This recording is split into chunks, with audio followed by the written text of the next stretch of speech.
Okay.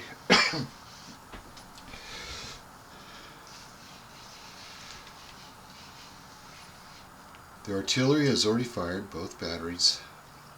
Now, it's time for the CSA line to move in for the attack. And they do this simply by facing and moving in.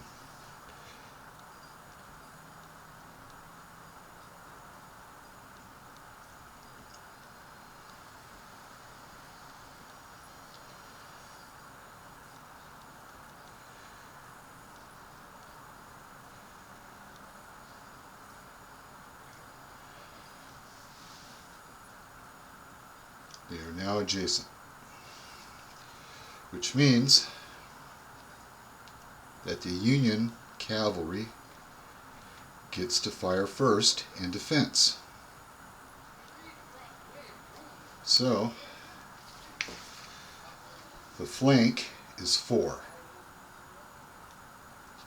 I took one of these counters and made it into a flank counter, and you can only have 4 in that counter.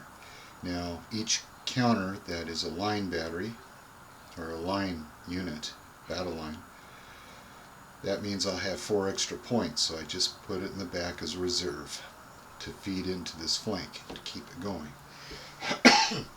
The rest of these counters, dang, the rest of these counters is 8. So I count the counters. Ignore Devin. Just 1, 2, 3, 4, 5, and 6. So I got 6 counters.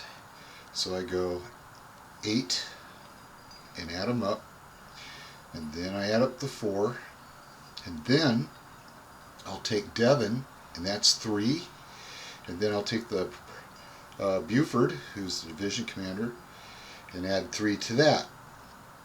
I get a total. Choking on a Triscuit, yay! The CSA does the same thing. They add up their battle line counters. They then add up the HQ commanders. And then if there's extra reserves, he's got 5 in reserve, he adds that to it. And then the batteries. He adds up the batteries. And the way you do that is go to the artillery strength point table.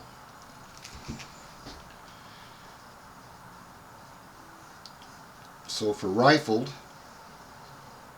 I've got 10. So I go number of cannon, find 10, go to rifled, and I've got 5 strength points. Add that up. The next one is the Napoleons. I've got 8. So I go to 8. I then cross-index to Napoleon, and I've got 5. And then I've got howitzers, 2.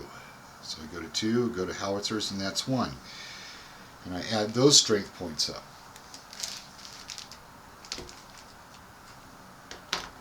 Next video, I will tell you how many strength points both sides have against each other and what the next step is before the Union can fire.